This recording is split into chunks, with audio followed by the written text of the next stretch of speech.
নানা কারণে যেগুলো সরকারের জন্য সরকার অনেক সময় সাংবাদিকদের কারণে বিব্রত হন, সাংবাদিকদের প্রশ্নের কারণে বিব্রত হন, সাংবাদিকদের সমালোচনার কারণে বিব্রত হন, নানা কিছুই ঘটে। আবার সাংবাদিকরাও যে সাংবাদিকতার নামে অপসাংবাদিকতা কখনো করেন না, আমি কিন্তু তাও বলছি না। যদি সে ধরনের কোনো অপসাংবাদিকতা কেউ করে থাকেন, তাকেও কিন্তু আইনের আওতায় আনার জন্য এদেশে প্রচলিত অনেক আইন আছে। কিন্তু গ্রেপ্তারের মতো ঘটনা এই প্রথমবার এই বিএনপি সরকারের আমলে ঘটল।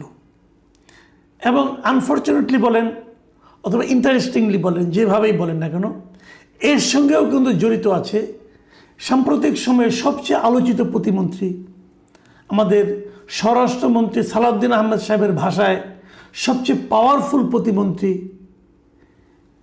বগুড়ার সন্তান মীর শাহ আলম। উনি মামলার বাদী নন, কিন্তু ওনার নামটা এখানে জড়িয়ে গেছে। কীভাবে জড়িয়ে গেছে? যে 6 জন সাংবাদিকের নামে মামলা হয়েছে এবং সেই পত্রিকার নাম হলো দৈনিক অগ্রযাত্রা প্রতিদিন। এই পত্রিকার 6 জন সাংবাদিকের নামে মামলা হয়েছে এবং এই মামলা করেছেন আরেকজন সাংবাদিক। উনি বগুড়ার প্রেস ক্লাবের কোষাধ্যক্ষ এবং একজন সাংবাদিক, একটা পত্রিকার, ইংরেজি একটা পত্রিকার উনি সাংবাদিক। তিনি গত 15 জুন এই পত্রিকার সম্পাদক, প্রকাশক সহ 6 জনের নামে মামলা করেন। এই মামলার আসামিরা ছিলেন পত্রিকার প্রকাশক ও সম্পাদক মেহেদি হাসান, ভারপ্রাপ্ত সম্পাদক রেজানুল ইসলাম, বার্তা সম্পাদক আশরাফ আলী ফারুকি এবং প্রতিবেদক সালেহ কায়সার এবং বগুড়া প্রতিবেদক মোহাম্মদ শামস এবং বগুড়া জেলা প্রতিনিধি সাব্বির হাসান। এই 6 জনের নামে উনি মামলা করেছিলেন এবং তার মাঝখান থেকে একজন, যিনি ভারপ্রাপ্ত সম্পাদক ছিলেন রেজানুল ইসলাম, তাকেই বৃহস্পতিবার রাতে গাজীপুর থেকে গ্রেপ্তার করা হয়েছে। এই মামলার বাদী যিনি ছিলেন তিনি হলেন তানভীর আলম রিমন নামে এক ভদ্রলোক।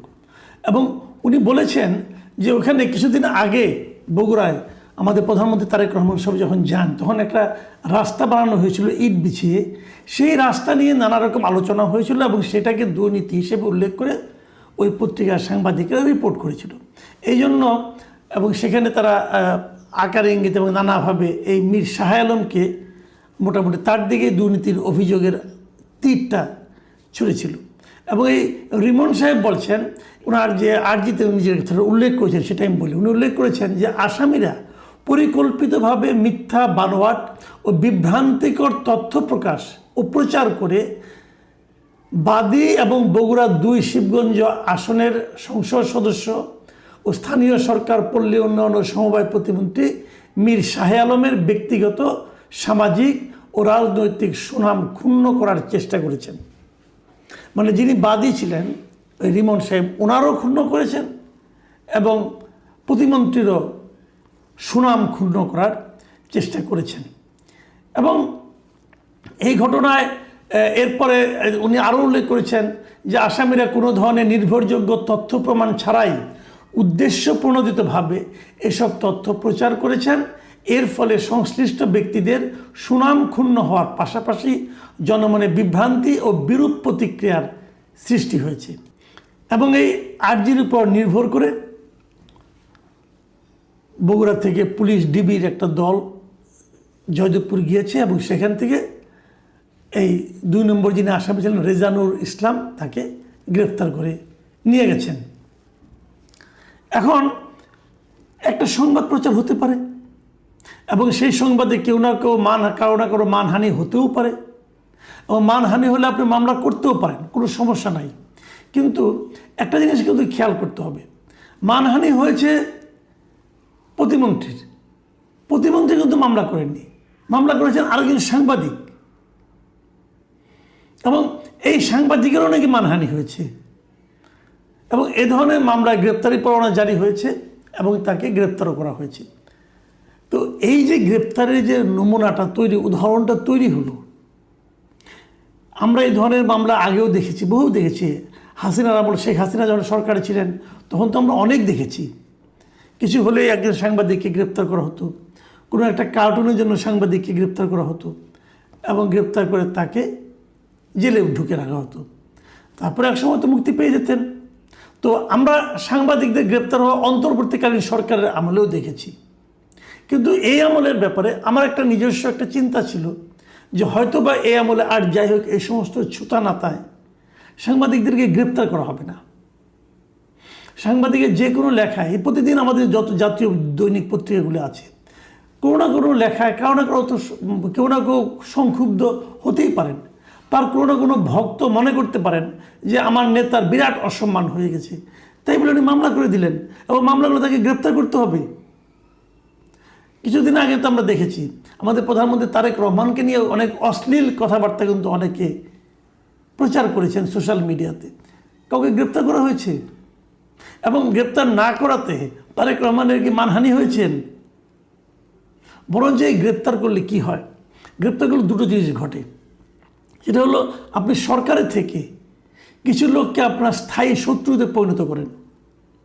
বরঞ্চ গ্রেপ্তার যদি আপনি না করেন তাহলে কি হয়, তাহলে এই সংবাদগুলো কিন্তু আলটিমেটলি সাধারণ মানুষ, যে সংবাদটা আপনি করেছেন সেই সংবাদের কারণে ওই এলাকায় তো সাধারণ মানুষ কিছু আছে, তারা তো জানে যেখানে কি হয়েছে কি হয়নি, কোনটা সত্য কোনটা মিথ্যা সবাই জানে। কিন্তু তো এই গ্রেপ্তার করার মাধ্যমে কি ওই লোকগুলির যে জানা, সেই জানাটাকে আপনি চেঞ্জ করতে পারেন? তা কিন্তু পারেন না। মাঝখান থেকে কী হয়, সারা দেশে সমাজে একটা মেসেজ পৌঁছে যায়। সেই মেসেজটা হলো যে আপনারা অসহিষ্ণু, আপনাদের সহ্য ক্ষমতা খুবই কম, এই মেসেজটা পৌঁছে যায়। আর মেসেজ পৌঁছে যায় আপনারা ক্ষমতার দাপট দেখাচ্ছেন, যে জিনিসটা কোনো গণতান্ত্রিক সরকারে হওয়া উচিত না। যদি কেউ ভুল করে থাকে তার জন্য তো বিচার হতেই পারে, তাকে গ্রেপ্তার করতে হবে, মামলা করতে হবে। এবং এই যে মামলাটা করেছেন মিস্টার রিমন, যিনি মামলাটা করেছেন, যিনি নিজেও একজন সাংবাদিক, তিনি নিশ্চয়ই আমার যে ধারণা এখন যে সময় চলছে এই সময়ে এই মামলা এবং এই গ্রেপ্তারের কারণে ওনার যিনি যাকে উনি খুশি করতে চেয়েছেন সেই মীর শাহ আলম, তার গায়ে কি আরেকটা শ্রদ্ধার পালক যুক্ত হলো, নাকি উনি আরেকটু বেকায়দায় পড়লেন? অনেক সময় মোসাহেবে কিন্তু মানুষকে বিপদে ফেলে দেয়।